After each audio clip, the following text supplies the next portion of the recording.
बहुत समय पहले की बात है। एक छोटे से गांव में रामलाल नाम का एक गरीब किसान रहता था। वह बहुत ईमानदार और मेहनती था, लेकिन उसकी फसलें अक्सर मौसम की मार झेलती, जिससे उसकी आमदनी बहुत कम होती थी। उसकी एक छोटी सी झोपड़ी थी और उसके पास कोई ज्यादा संपत्ति नहीं थी। रामलाल के पास एक ही सच्चा साथी था, उसका कुत्ता मोती। मोती न सिर्फ रामलाल का पालतू था, बल्कि उसका सबसे अच्छा दोस्त भी था। वह हमेशा किसान की मदद करता, खेतों में रखवाली करता और दिन भर मेहनत करता। कुत्ते की मेहनत। हर सुबह रामलाल सूरज निकलने से पहले उठता और खेतों में काम करने चला जाता। मोती भी उसके साथ जाता और पूरे दिन खेत की रखवाली करता। वह चिड़ियों और अन्य जानवरों को फसल नुकसान पहुंचाने से रोकता।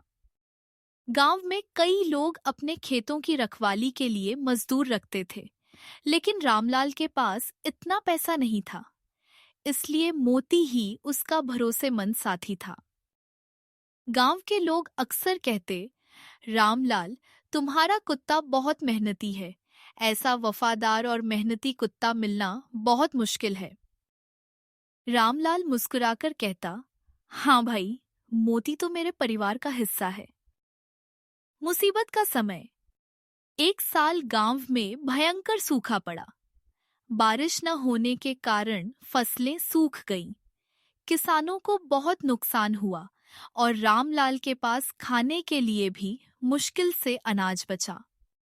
गांव के लोग धीरे धीरे शहर की ओर जाने लगे, लेकिन रामलाल ने अपना गांव छोड़ने से इनकार कर दिया।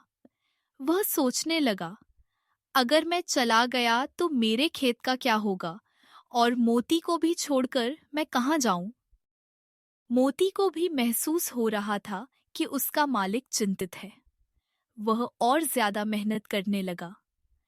वह दिन रात खेत की रक्षा करता, आसपास के जंगल से सूखी लकड़ियां और खाने के लिए जंगली फल ढूंढ कर लाता। रामलाल को मोती की मेहनत देखकर आश्चर्य होता और वह उसे प्यार से दुलारता। शिकारी और कतरा। एक दिन गांव के पास एक शिकारी आया। वह जानवरों का शिकार कर उन्हें बाजार में बेचता था।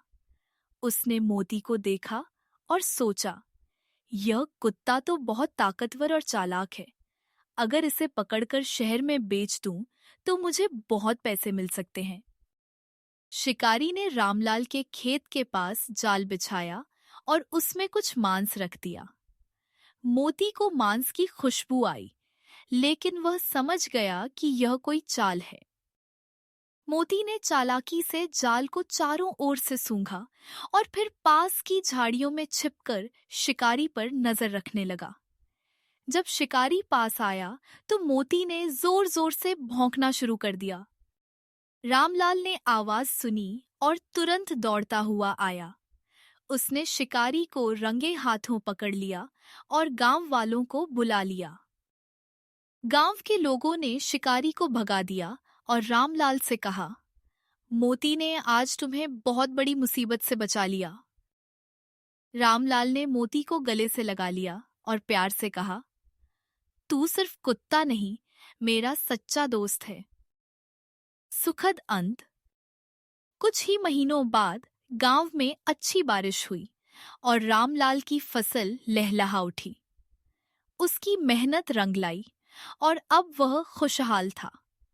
उसने मोती के लिए भी अच्छा खाना बनाया और उसे अपने साथ चारपाई पर सुलाया। गांव वालों ने भी मोती की बहादुरी की तारीफ की और उसे गांव का सबसे समझदार और मेहनती कुत्ता कहा। इस तरह मेहनती कुत्ता मोती और उसका ईमानदार मालिक रामलाल खुशी खुशी अपने जीवन में आगे बढ़ते गए।